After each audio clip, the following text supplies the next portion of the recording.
Bonjour à toutes et à tous. Aujourd'hui, avec Marie-France, on va aborder et creuser le sujet de l'introspection.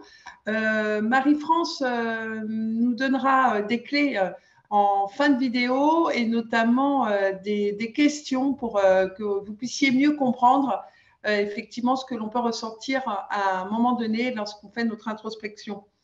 Marie-France, dans ma dernière vidéo, l'introspection, comme je l'ai dit, j'ai ressenti au départ une forme de culpabilité sur le bilan que je faisais de ma vie antérieure. Est-ce que c'est quelque chose, c'est un ressenti qui est normal, j'ai envie de dire, ou c'est quelque chose qui intervient parce qu'on fait un bilan et qu'on a changé? Alors, la question, c'est est-ce qu'on a tous le droit de faire un bilan sur sa propre vie? Oui, c'est vrai. Donc, si on a le droit, ou si en tout cas on s'autorise le droit de faire un bilan sur sa propre vie, ressentir de la culpabilité n'est pas forcément quelque chose de tout à fait naturel. Donc, on peut penser D'accord. finalement que le sentiment de culpabilité est plus culturel ou sociétal, ou voilà. Mais pour ce qui est de l'introspection, bien évidemment qu'il est tout à fait normal euh, qu'on soit confronté à ces phases-là à certains moments de vie, voire en permanence. Oui, en fait, j'ai eu comme un sentiment d'égoïsme en me disant, voilà, avec les années, en prenant le recul, je me rends compte que moi, j'ai évolué de mon côté et qu'au final, je suis restée dans une vie qui n'avait pas évolué puisqu'elle s'était arrêtée. Et donc, du coup, j'ai eu ce sentiment de me dire, mais c'est facile à dire maintenant que ce n'était pas forcément la vie que je souhaitais parce que j'ai évolué. Et c'est vrai qu'on se sent un petit peu égoïste par rapport à ça, en fait, puisque l'autre personne n'est plus là pour justifier, hein. Oui, alors là, ce dont tu parles, c'est effectivement le côté introspection sur ta vie personnelle au regard de ce que tu as vécu ou pas vécu, parce que bon, ce que je comprends en arrière, en fond, en tâche de fond, c'est que Oui, tu parles effectivement de ton conjoint voilà, qui nous a quittés. Euh, oui, L'introspection, en général, ce sont des choses qui peuvent arriver, des phases de vie qui peuvent arriver quand on a des difficultés, quand on vit un événement qui nous bouleverse, ou voilà, il y a des choses qui peuvent bouger, qui peuvent changer dans les fondations hein, qu'on a déjà installées. Euh, il y a aussi des personnes qui font des phases d'introspection quotidiennes et qui sont dans ce mouvement permanent sans même plus se poser la question de se dire est-ce que je suis en train de faire une introspection ou pas. L'introspection, qu'est-ce que ça veut dire? C'est regarder à l'intérieur de soi. Voilà. Est-ce qu'il y a mhm, quelque chose de coupable à regarder ou d'égoïste à regarder ce qui oui, se passe en soi, en fait? C'est oui, quelque c'est chose qui ça. est naturel. Et tu as Mhm. aussi des personnes qui sont en introspection sans le savoir. C'est se questionner sur ce qu'on est, sur ce qu'on ressent, sur nos pensées, sur voilà. Donc, aucune Mais culpabilité à avoir dans ces situations-là. d'accord. Mais c'est quelque chose que tout le monde devrait faire, ou alors, comme tu le dis, on le fait inconsciemment au rythme de nos actions, de ce que l'on met en place, des changements qui peuvent intervenir dans notre vie. Est-ce que c'est bénéfique de faire une introspection? C'est bénéfique de faire une introspection. Moi, ce que je dis aux personnes avec lesquelles je travaille, c'est que à partir du moment où on est en questionnement, c'est qu'on se sent plus ou moins consciemment à un palier d'évolution. C'est-à-dire D'accord. on est sur un palier, on se pose plus ou moins les questions qui font que on va pouvoir déclencher des choses qui ensuite vont nous permettre d'évoluer vers une autre situation et un autre état d'être. D'accord. Donc, c'est quelque chose qui, de toute façon, même si quand on le vit, on n'est pas forcément à l'aise à se poser les questions, je ne sais pas si on entend mon Oui. Voilà, pour ceux qui entendent des bruits particuliers, j'ai un gros chien à la maison et alors, voilà. Effectivement, comme tu disais, l'introspection est bénéfique. Euh, Pourquoi l'introspection se déclenche en nous? Est-ce qu'il y a des facteurs qui sont des déclencheurs de dire, ah, il faut que je me pose maintenant et que je réfléchisse à ma vie? Oui, ça peut être quelque chose une action que tu vas mettre en place parce que tu vas délibérément choisir de te poser les questions qui, d'accord? Oui. Après, l'introspection peut, comme je te dis, se faire de façon plus ou moins consciente. Et une fois que tu as passé cette fameuse phase de questionnement intérieur et que tu te rends compte qu'effectivement tu as évolué, que des choses ont changé, que tes habitudes ne sont plus les mêmes, tu peux constater que, ah ben tiens, mais c'est vrai que pendant toute cette phase de ma vie où j'ai ressenti tel ou tel mal-être, etc., j'étais dans une phase d'introspection sans m'en rendre compte. C'est-à-dire que Mhm. passe tous par ces phases-là sans forcément des fois les définir. D'accord? Mhm. Voilà. D'accord. D'où peut-être ce sentiment de, quand j'ai commencé l'introspection, à me dire, mais en fait, c'est long, quoi. Ça demande du temps. Des fois, on revient sur certains sujets, parce que effectivement, je me suis rendu compte que j'ai évolué, donc j'ai une autre réflexion sur une autre prise de recul. Parfois, des gens se disent, non, mais moi, je vais changer. Dans 48 heures, je suis plus la même. Et malheureusement, j'ai envie de dire, ben non, hein, c'est un peu plus long que ça. Chacun a son rythme, hein, sûrement. Oui, alors chacun a son rythme et chacun son niveau de connaissance de soi et son niveau de prise de conscience. D'accord? L'introspection, c'est effectivement avoir une observation de ses ressentis intérieurs et une observation de sa propre conscience. D'accord? D'accord. Donc, tu as, selon ton niveau de conscience et ton niveau d'observation et d'analyse de ton état d'être, un rythme qui va être plus ou moins rapide.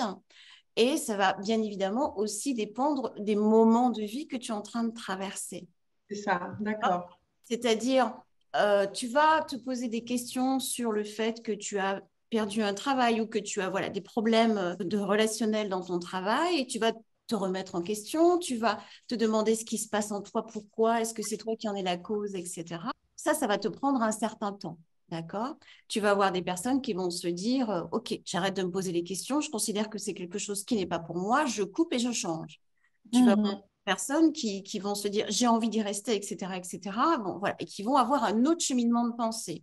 Ça va être peut-être un peu plus long. Pour une personne qui vit un deuil, ce qui a été ton cas, effectivement, les process peuvent être beaucoup plus longs et c'est quelque chose de tout à fait, je dirais pas normal parce qu'il n'y a pas de normes par rapport à ça, mais quelque chose de naturel. D'accord. Alors, quelles sont les clés pour débuter une introspection ou être sûr qu'on est dedans, on ne se juge pas, comment on peut faire? Alors, avant de te parler des clés, je voudrais, si on peut parler comme ça, remettre l'église au milieu du village, d'accord? Oui, C'est-à-dire que nous sommes chacun particulier, nous sommes chacun un être humain et nous sommes au cœur, je dis bien, au cœur de notre vie. C'est un droit que l'on peut effectivement s'autoriser sans avoir à demander la permission à quiconque. Observer magnifique. ses propres pensées, ses propres émotions, c'est connecter à son intériorité. Mhm. Et si tu n'es pas connecté à ton intériorité, c'est quand même difficile d'avancer sur un chemin qui est le tien. D'accord. C'est vrai Hein. que tout ça est quand même très théorique. Je pense à ceux qui ne sont pas forcément dans la spiritualité ou qui, peut-être, le mot d'introspection leur paraît un peu fort, mais au final, si je comprends bien, c'est chacun à sa façon, sa manière de procéder et il n'y a pas de mode d'emploi en fait d'introspection à débuter, quoi. Chacun le ressent comme il le souhaite.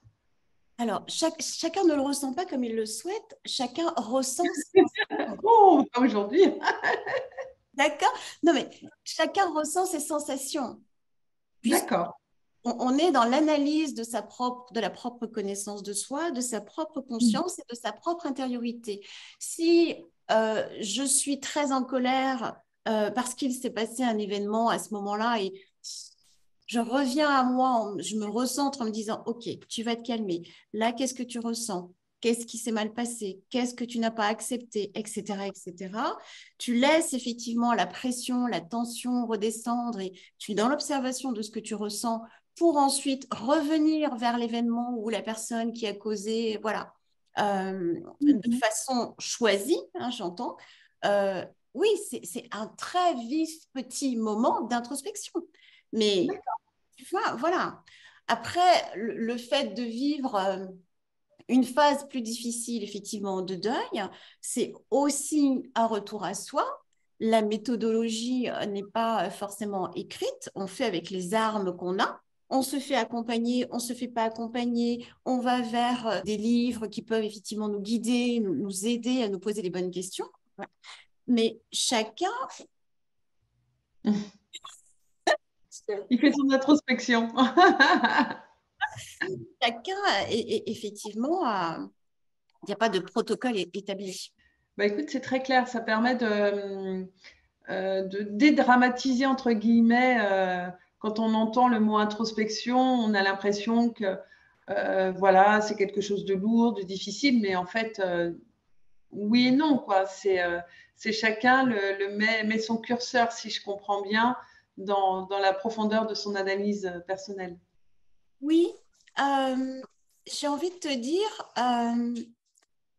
quand tu es en introspection, tu te poses des questions sur ton état d'être. L'introspection ne se fait pas forcément quand on passe un moment difficile. Mhm. Ça peut être connecté à son intériorité, justement, parce que quand des personnes ont l'habitude de se poser, d'être connectées à elles-mêmes, à leur intériorité, euh, c'est une connexion qui devient nourrissante. D'accord. Voilà, on se nourrit de notre propre intériorité. Est-ce que à ce moment-là, je suis bien? Qu'est-ce que je ressens? Qu'est-ce que ça me fait? Ça me fait du bien, tu vois. Mhm. Pas forcément dans des moments difficiles qu'on se met en introspection. Il y a par exemple des personnes qui vont te dire, OK, je suis en introspection quand je médite, Mhm. par exemple. Mais Bien sûr. tu vas avoir d'autres personnes qui vont te dire, OK, bon, là, je vais me couper un petit peu de l'extérieur. Je vais m'accorder une pause, méditation, réflexion. Ça peut ne pas être de la méditation. Tu as des personnes qui sont plutôt cartésiennes, tu vois, mais qui vont quand même se recentrer de façon différente. Et c'est quelque chose de ressourçant qui va leur faire du bien parce que ça leur permet justement de revenir à elles, de fermer Mhm. les écoutilles et de faire un point à un moment T, que ce soit dans la journée ou dans une phase de vie, et de se dire, OK, j'en suis là. Euh, qu'est-ce qui me fait du bien? Qu'est-ce que je peux ressortir de positif de ça? Comment je le transforme? Quelles sont les actions que je vais poser par rapport à ce que j'ai observé? Tu vois, D'accord. une personne qui, par exemple, se sent triste pendant un certain temps, va interroger son sentiment de tristesse. Et elle va, Mhm. voilà. Et là, tu rentres Et pourquoi? Ok, donc peut-être que si ça me rend triste de façon plus ou moins permanente, qu'est-ce que je peux changer et comment? Mhm. Tu vois? Je comprends. D'accord. Là, L'introspection, c'est le gros sujet du développement personnel. C'est la mhm. base du développement personnel qui fait que, à partir du moment où tu es capable de te centrer et de savoir ce que tu ressens, à quel moment et pourquoi, tu seras de façon beaucoup plus fluide en interaction avec effectivement l'extérieur de toi, c'est-à-dire tes amis, ton travail, etc., etc. Le mouvement, c'est je suis centrée et ensuite, voilà, comment j'extériorise tout ça. Comment j'interagis avec mon environnement, en fait. C'est Comment passionnant, hein, franchement. On apprend beaucoup de choses. Oui, c'est la base de la vie. C'est la base de la vie. Il y a une phrase que quand tu m'as dit j'aimerais bien qu'on fasse le sujet introspection qui m'avait, je me suis dit, vraiment, il faut que je retourne sur cette chose-là parce que moi, à une certaine époque, ça m'avait beaucoup interpellée et beaucoup marqué. C'était le président de TF1, je ne sais pas si tu te souviens, à un moment, ça avait fait un petit peu de bruit. C'était Patrick Lelay, c'était en 2000, je suis allée voir, c'était en 2004, et qui disait euh, ce qu'on vend à Coca-Cola, ce sont des minutes de cerveau humain disponibles. Absolument, ouais. Voilà, C'est ça ça. veut dire beaucoup. C'est-à-dire Oui. que dans notre vie, quel choix on fait? C'est-à-dire, on fait le choix de revenir à soi, de s'autoriser de penser à soi et de comprendre qui on est, d'accord? Ou est-ce qu'on fait plutôt le choix de laisser ces fameuses minutes d'accord, d'introspection intérieure et de cerveau disponible à d'autres. Mhm. Là, Complètement. tu vois, je rentre dans un débat qui moi, me monopolise beaucoup, d'accord? Autant à titre personnel que professionnel, c'est est-ce que le fait de te poser des questions sur ta propre vie te permet de voir à quel moment tu vis ta vie ou à quel moment tu vis la vie de quelqu'un d'autre ou par subterfuge interposé, d'accord? D'accord. Ça, c'est une grande question de ce qu'on vit en ce moment et de notre société. Donc là, je pense plus précisément à tout ce qui nous distrait, les réseaux sociaux, etc. À quel Ouais. moment on vit sa vie? Ou est-ce qu'on Ouais. vit, qu'est-ce qu'on vit à côté de ses chaussures? Est-ce que quand on vit un événement, quelque chose où on prend du temps pour une activité, est-ce qu'on est dans ses chaussures en train de vivre sa propre vie et de marcher sur son propre chemin? Ou est-ce qu'on est à côté de ses pompes, excuse-moi l'expression, et où à ce moment-là, on vit la vie de quelqu'un d'autre? Est-ce Ouais. qu'on Ouais. donne son temps à regarder quelqu'un qui vit ou est-ce que le temps qu'on passe, on le vit à vivre sa propre vie avec ses amis, avec etc., etc., etc.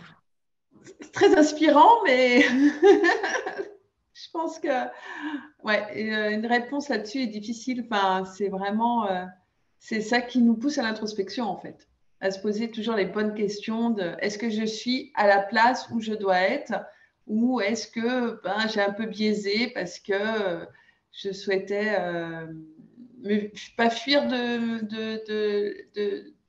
l'environnement de ma vie, mais essayer autre chose en fait et voir si ça me convient pour revenir à nouveau à ma place. Enfin, je trouve ça super intéressant. Oui, il y a quelque chose que tu viens de dire qui est très significatif, très Oui, intéressant, parce que c'est effectivement une question que je pose.